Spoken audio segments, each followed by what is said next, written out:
Januari.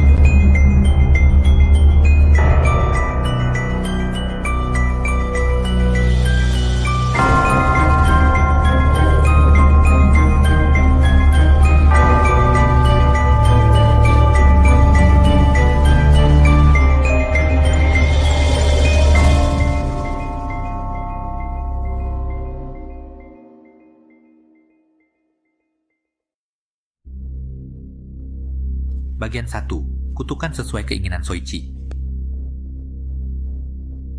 Pada malam yang gelap, terdengar suara ketukan dari dalam hutan, dan itu adalah Soichi yang sedang memaku boneka voodoo yang merupakan perwakilan dari seorang teman yang tidak disukainya, sehingga teman itu tiba-tiba merasakan sakit perut yang parah. Soichi menyadari hal ini dan merasa senang dengan kemampuannya untuk mengendalikan orang lain, karena setiap kali ia melakukan ritual tersebut, ia merasa dirinya istimewa, memiliki kekuatan di atas manusia lainnya. Keesokan harinya di kelas, Soichi dengan bangga mengamati dirinya sendiri, dan saat itu ia mendengar teman-temannya berbicara bahwa sesuatu telah terjadi pada Oya, teman sekelas yang menjadi sasaran kutukannya, sehingga ia tidak bisa masuk sekolah hari ini. Soichi berpura-pura tidak tahu tentang hal ini, tetapi ia menunjukkan kepuasan saat Oya mengalami hal tersebut. Bahkan ia menggerutu pada dirinya sendiri bahwa Oya pantas mendapatkan itu karena terlalu menonjol. Teman-teman yang melihat Soichi mengira ia sedang berbicara sendiri dan tertawa, menganggapnya seperti orang gila dan menakutkan. Sementara itu, ada keributan di lapangan sekolah antara Kurodo dan Giyama, dan Soichi berdiri di depan jendela dengan ekspresi seolah-olah merencanakan sesuatu. Lalu ia berkata bahwa kebencian sedang tumbuh lagi. Itu berarti ia berencana untuk mengajarkan teman-teman di sekolahnya sekali lagi. Sore itu, dalam perjalanan pulang, ia terus memuji dirinya sendiri tanpa henti. Sebelum berhenti dan melihat ke sekitar jalan, ia menemukan seekor katak yang sedang bersemedi, lalu membawanya pulang, karena Soichi berpikir rumahnya pasti lebih hangat daripada di luar. Setibanya di rumah, ia memasukkan katak itu ke dalam kotak besi dan menutupnya. Kemudian, ia mengintip anggota keluarganya yang sedang menonton TV setelah makan malam. Keluarganya semua tampak normal, hanya Soichi yang berperilaku aneh dan terus-menerus merendahkan orang lain di rumah. Ia juga mengganggu kakak perempuannya dengan katak yang ia temukan, membuatnya terkejut dan berkata bahwa ia lebih tinggi dari siapapun.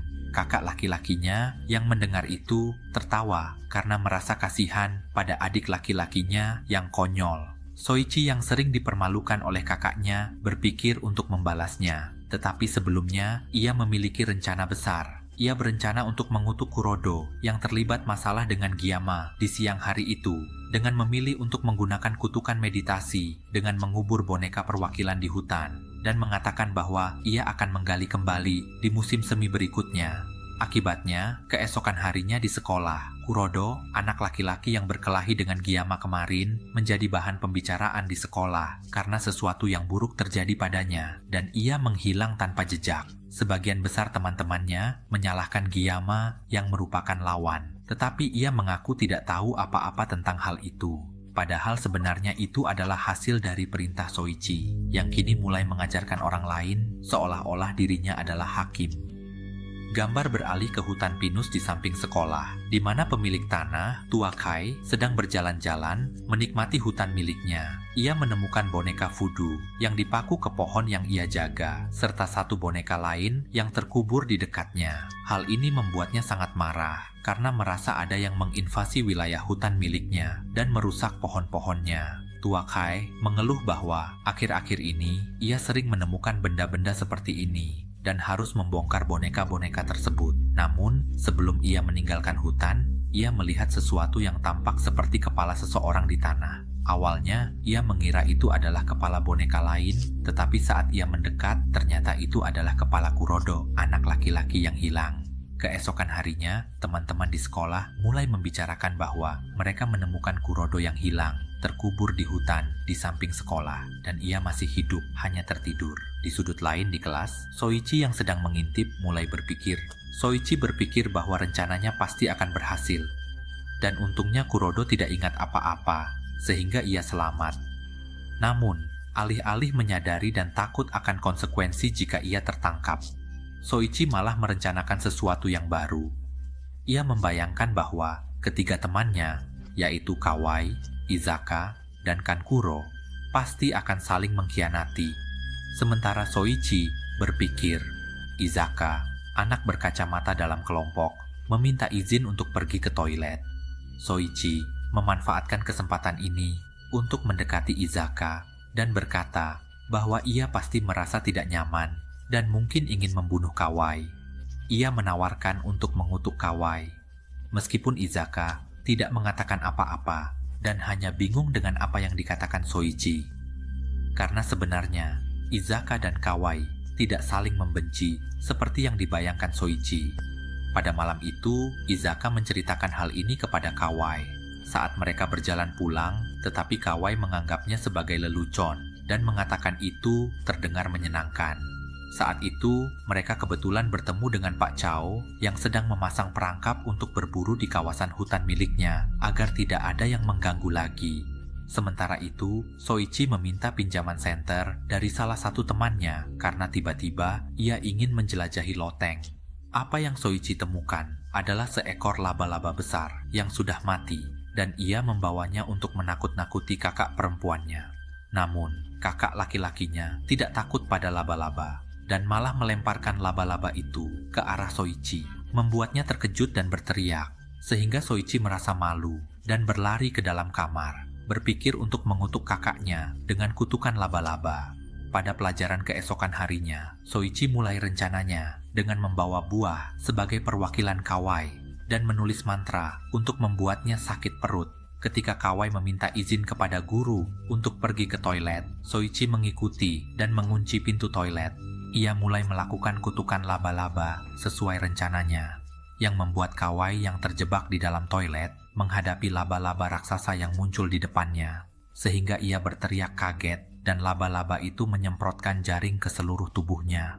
Namun, ketika teman-teman yang mendengar teriakan Kawai segera datang, mereka menemukan Kawai pingsan di dalam toilet dengan tisu melilit di sekelilingnya. Soichi merasa puas dengan hasil karyanya dan segera berbicara kepada Izaka, menanyakan pendapatnya tentang balas dendam yang telah ia lakukan. Namun, Izaka tidak tertarik karena ia tidak memahami maksud atau apa yang Soichi katakan. Membuat Soichi merasa kesal karena diabaikan oleh temannya. Ia pun merencanakan untuk membalas dendam kepada Izaka. Malam itu, Soichi pergi ke telepon umum dan berpura-pura menelepon, mengklaim bahwa Izaka adalah orang beruntung yang mendapatkan perjalanan keliling dunia gratis. Meskipun Izaka tahu itu adalah suara Soichi, ia tetap keluar menunggu di taman sekolah karena ingin tahu apa yang akan dilakukan Soichi. Tak lama kemudian, Izaka mendengar suara aneh dan ketika ia melihat lebih dekat, ia melihat sosok aneh dengan tangan dan kaki panjang seperti hantu. Izaka yang ketakutan segera berlari ke dalam hutan pinus, tetapi sosok aneh itu terus mengejarnya. Ketika gambar mulai jelas, sosok aneh itu ternyata adalah Soichi. Tetapi sialnya, tangan dan kaki yang ia buat dari potongan kayu itu, Soichi terjebak dalam perangkap milik Pak Chow, tidak bisa bergerak. Izaka yang menyadari bahwa Soichi menyamar untuk mengerjainya, membiarkannya terjebak dan mengancam bahwa hutan pinus ini milik Pak Chow yang kejam. Dan jika Pak Chow tahu ada orang yang mengganggu, Soichi pasti akan menghadapi konsekuensinya. Sebelum pulang, Soichi yang terjebak dan ketakutan dengan ancaman Izaka mulai berkeringat dan berusaha melepas kostum anehnya. Saat itu, sebuah cahaya senter dari seseorang yang masuk ke dalam hutan muncul, dan itu adalah Pak Chow yang datang dengan kapak di tangannya. Begitu Pak Chow melihat Soichi yang mengganggu, ia mengancam akan membunuhnya dan melemparkan kapaknya. Tetapi, untungnya tidak mengenai Soichi. Meskipun begitu, Pak Chow mengatakan bahwa ia akan melaporkan Soichi ke polisi karena telah menginvasi hutan miliknya. Pada saat yang sama, kakak laki-laki Soichi yang sedang mencarinya tiba-tiba muncul. Pak Chow pun berkata bahwa baik kakak maupun adik datang bersamaan, jadi mereka bisa ditangkap dan dilaporkan ke polisi sekaligus. Namun, kakak Soichi menjawab bahwa itu juga baik, karena ia ingin melaporkan bahwa Pak Cao telah menempatkan perangkap berbahaya di hutan. Akhirnya, kakek berpikir bahwa tidak ada gunanya dan menyuruh kedua saudara keluar dari hutannya, mengancam jika mereka kembali, ia tidak akan membiarkan mereka pergi. Setelah itu, kedua saudara segera pulang. Setibanya di rumah, Soichi dimarahi orang-orang di rumah, tetapi ia berpura-pura tidak peduli dan masuk untuk melihat katak yang ia simpan dalam kotak logam, karena katak itu satu-satunya temannya. Namun, ternyata kataknya sudah mati, terjebak di dalam. Upacara pembakaran boneka neraka.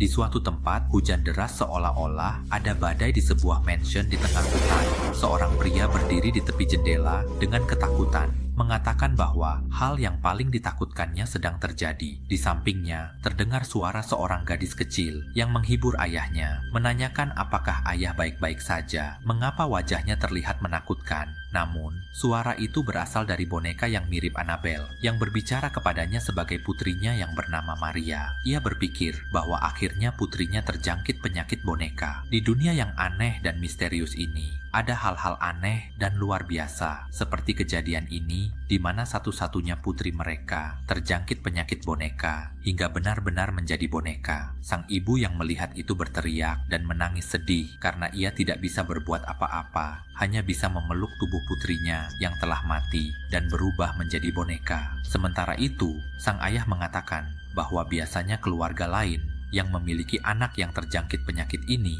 dan mati menjadi boneka akan membawa boneka itu untuk dibakar. Namun, pasangan ini tidak mau membakar Maria karena boneka itu adalah perwakilan dari putri kecil mereka. Mereka memutuskan untuk menyimpannya, berharap suatu hari nanti akan ada cara untuk menyembuhkan putri mereka agar bisa kembali tersenyum dan berbicara dengan mereka lagi. Namun seiring berjalannya waktu, boneka putri mereka mulai membusuk. Kulit boneka itu mulai mengelupas dan retak, hingga muncul seperti cacing aneh yang menakutkan. Akhirnya, mereka menyadari bahwa mereka tidak bisa menyimpan Maria lebih lama lagi.